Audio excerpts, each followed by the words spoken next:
sur le plateau. Alors, on va parler effectivement d'intelligence artificielle générative. Comment s'y préparer dans les espaces de travail numérique? L'IA, elle est censée accroître la productivité des utilisateurs en transformant la manière dont ils effectuent leurs tâches et en facilitant l'exploitation des données de l'entreprise. Mais comment cette IA va-t-elle s'intégrer dans les entreprises?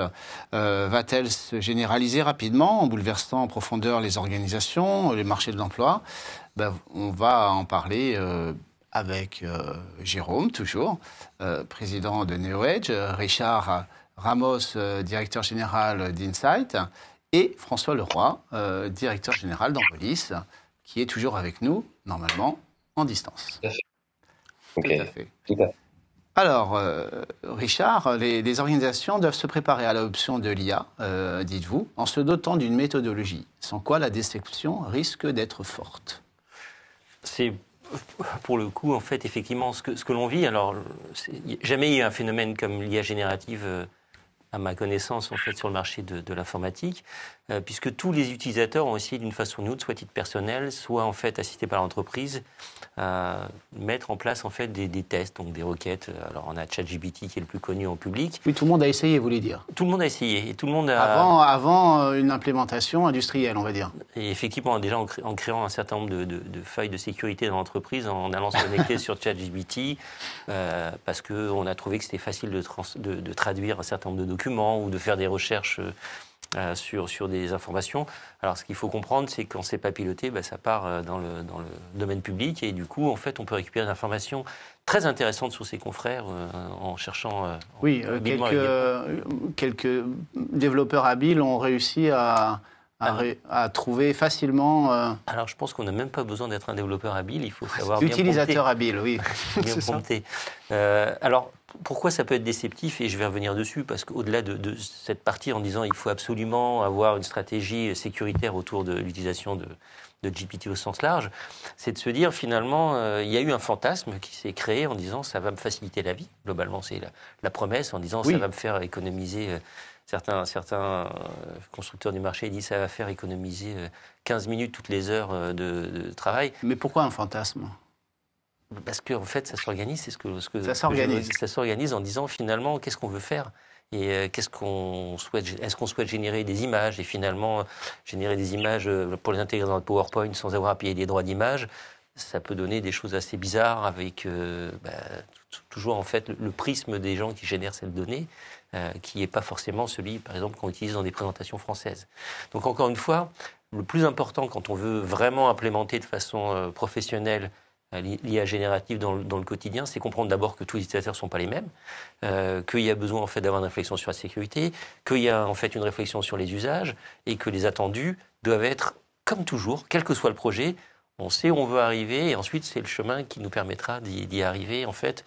Et en fait, sur l'IA générative, typiquement, on sait où on veut arriver, puis on arrive légèrement à côté. Et c'est toute la méthodologie qui est extrêmement indispensable pour pouvoir la mettre en place dans l'entreprise. Ok, on va y revenir. Jérôme, vous avez quelque chose à dire sur... Alors, ce que je trouve important, c'est qu'en fait, aujourd'hui, si on écoute un peu les tendances, l'IA, ça fait peur. D'accord. C'est comme ça, en tout cas, vos clients on le perçoit, autant dans la partie perso que pro. Ça fait peur parce qu'effectivement, comme tu le dis si bien, si elle n'est pas pilotée, des données peuvent sortir. Alors, l'IA générative, on est quand même plus sur des cas concrets d'utilisation. Donc, typiquement, dans la partie graphique marketing. Alors voilà, oui, on peut en parler tout de suite. Quels sont les cas d'usage? Typiquement, en cas d'usage, dans la partie design marketing, de pouvoir faire des itérations pour pouvoir donner des idées, pour pouvoir les travailler sans l'utiliser brut de fonderie. Ça va permettre d'aller plus vite. Les cas d'usage, typiquement avec un copilote, ça permet quand même d'automatiser des tâches. L'avantage d'un copilote, c'est qu'il est intégré dans une solution Microsoft. Donc, de classement de mails, d'amélioration de calendrier, etc. On reste sur des tâches qui sont de productivité. Donc ça peut améliorer de la productivité. Mais dans le même principe que l'arrivée du smartphone en 2007, ça fait peur à beaucoup de monde. Finalement, ça a quand même fait plus de bien que de mal. Ça fait peur, pourquoi? Alors ça a fait peur parce que on centralisait dans un seul appareil un ordinateur, un appareil photo, un agenda, etc. Et quand on le perd, comment on fait? C'est ça. Aujourd'hui, ce n'est plus vraiment un problème. Mais dans le même principe, l'IA aujourd'hui, il ne faut pas que ce soit désorganisé. Comme tu le dis, il faut que ce soit piloté. Il faut faire attention à ce qu'on met dedans, qu'est-ce qu'on utilise comme outil. Alors au début de ChatGPT, Copilot, Mistral, on peut commencer à en être fier un peu aussi, je pense.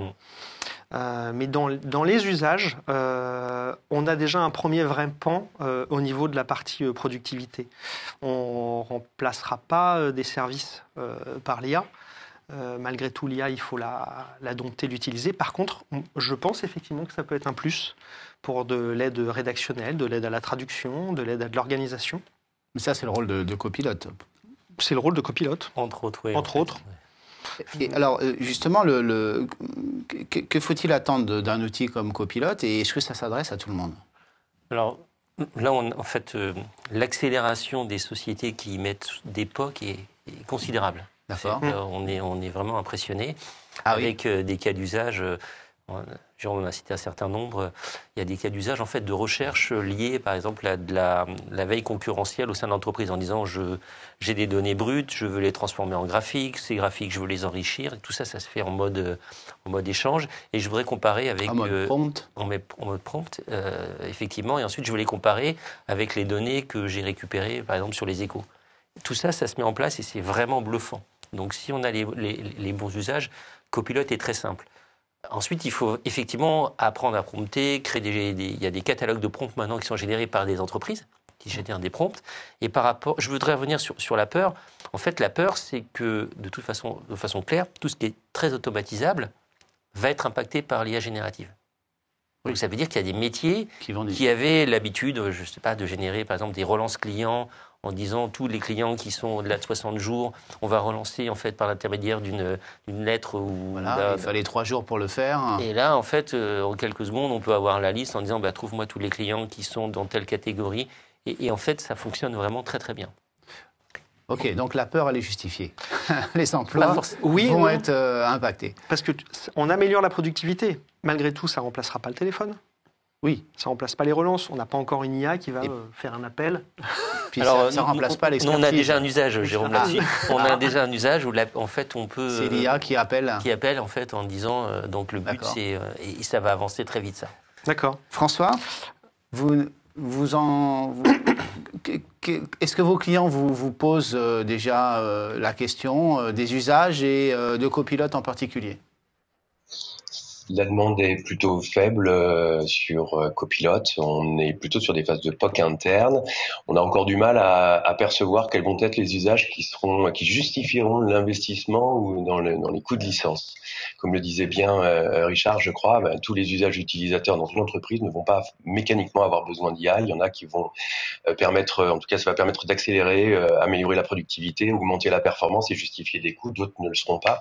On est en train de regarder quels vont être les points de bascule à ce niveau-là. D'accord. Néanmoins, mettre de la data, en tout cas utiliser du copilote pour utiliser de la data dans un environnement qui reste privé, puisque ça reste l'environnement d'entreprise, c'est déjà sécurisé par définition, qui est différent effectivement de l'utilisation d'IA publique. Néanmoins, pour le coup, on reste dans un marché du travail sur l'IT qui est plutôt très déséquilibré. On manque de beaucoup de ressources. Et en tout cas, moi, je regarde l'IA plutôt comme un moyen, une capacité d'aller aussi permettre à nos équipes de gagner en performance là où on a du mal à trouver de la compétence sur le marché. Je vois plutôt ça aussi comme une belle opportunité. Ok. Exemple concret? Oui. En exemple concret, on a quand même des particularités aujourd'hui. C'est typiquement toute la population de développeurs, et pas que, pour la formation, des aides au codage, du débugage. On a un vrai exemple concret d'utilisation. Et sur toute la partie formation, aide à l'utilisation, donc typiquement dans la partie copilote, aussi, sur tout ce qui va être les produits Office, pour améliorer une présentation PowerPoint, du wording, etc. Mais un vrai exemple concret où je pense qu'une bonne partie de population de développeurs l'utilise est intéressante. Ah oui, c'est le grand point, effectivement. Quand on entend les développeurs, les seniors s'arrachent les cheveux parce qu'ils voient tous les juniors arriver. Ils disent comment ils vont pouvoir apprendre à coder parce qu'ils n'utilisent plus que ChatGPT. Donc, dans 10 ans, les codeurs ne sauront plus coder, quoi. Ça n'empêche pas le talent. Ça leur permet de pouvoir avoir un mentor quelque part sur la partie simple pour aller plus vite. Alors, sur la notion de codeur, oui, en fait... oui, François. Pardon. Oui, juste pour dire, le président de Nvidia là disait cette semaine dans un article, je crois que j'ai lu sur Channel News, qui disait que il y aurait plus besoin d'apprendre à coder dans les années qui viennent, parce que l'IA permettrait de le faire. Pour faire la passerelle, je dirais chez nous que c'était pas forcément les développeurs pour lequel l'IA va être la plus intéressante, mais plutôt pour ceux qui sont des codeurs sans parler du niveau de jugement de valeur, mais les gens qui viennent des infrastructures et qui font très peu de code, ça va pouvoir les aider à produire plus rapidement des scripts d'automatisation qui sont des vrais enjeux de nos métiers des infrastructures. Et donc, c'est leur permettre avec ces outils d'aller un peu mieux, un peu plus vite, peut-être un peu plus loin. Avec pour le petit bémol qui va être d'identifier que les résultats d'une IA ne sont pas mécaniquement des vérités, qu'il va falloir aussi leur permettre de critiquer ces résultats, comme pour les étudiants, critiquer les résultats des IA pour garder un peu de hauteur de vue par rapport aux résultats qui sont donnés. Et on a beaucoup d'exemples, en fait, effectivement. Alors, sur la notion de codeur, effectivement, l'algorithmie restera importante sous différentes formes. La réflexion globale, en fait, pour la sous-traitance, en fait, de certaines parties à l'IA va exister. Néanmoins, ce qu'on peut constater, c'est qu'il n'y a jamais eu autant de développeurs embauchés dans des nearshore, dans des offshore. Donc ça veut dire quand même malgré tout, alors on peut toujours faire des prédictions que l'on veut et le patron d'NVIDIA peut se permettre de le faire quand on voit les performances de son entreprise.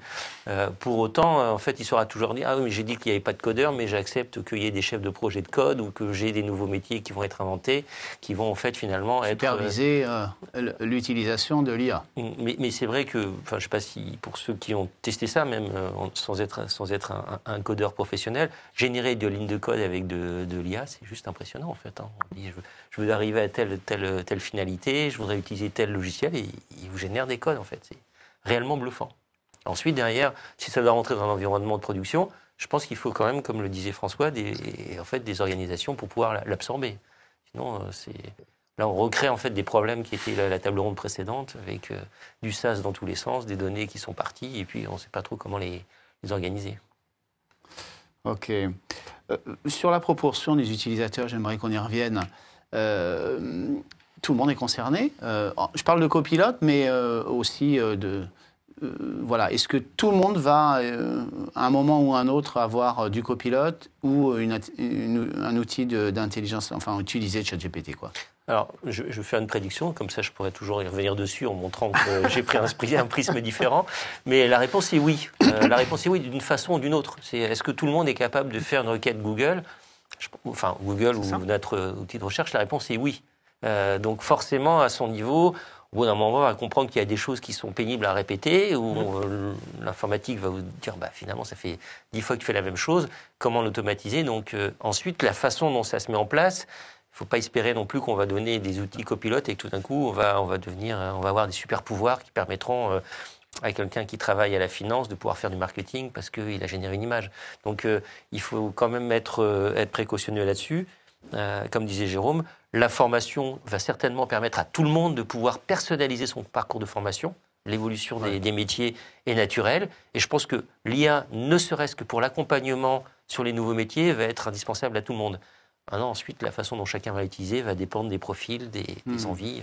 Mais tout le monde va être concerné par l'IA, y compris les personnes qui pensent s'en dispenser. Ils vont toucher. Oui, pour moi, ça va bénéficier une majorité d'utilisateurs. Parce que ça touche beaucoup de monde. Il y a des mondes aujourd'hui que ça ne peut pas toucher. Comme le chef d'entreprise est particulièrement touché. Je ne sais pas si vous le savez.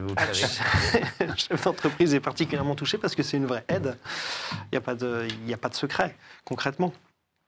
Et s'il ne s'y intéresse pas et ne l'utilise pas pour ses bienfaits, il risquerait de passer à côté de quelque chose. Yohann Woutakine, il est en train de dire qu'il y a des tests qui sont faits pour remplacer les CEO des entreprises par des IA, en fait. Alors, quand on interroge les chefs d'entreprise, ils sont une grande majorité à penser que l'IA peut les remplacer.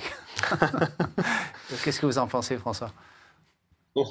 J'en souris avec ma casquette de direction générale. En fait, ce que je peux néanmoins remarquer, c'est qu'on vient régulièrement me poser des questions qui sont des questions des métiers sur lesquels j'ai relativement peu d'expérience, que ce soit la finance, le commerce, et que je trouve que l'IA est une jolie aide pour moi. Et peut-être ce que l'IA ne pourra pas transmettre et que je transmets aux équipes, c'est de la confiance, voilà, et que l'IA aura peut-être un peu plus de difficultés à transmettre ça. D'accord. Donc, en tout cas, j'essaie de le croire aujourd'hui. Dans votre entreprise, c'est vous l'IA. C'était vous l'IA jusqu'ici. Bon. Alors.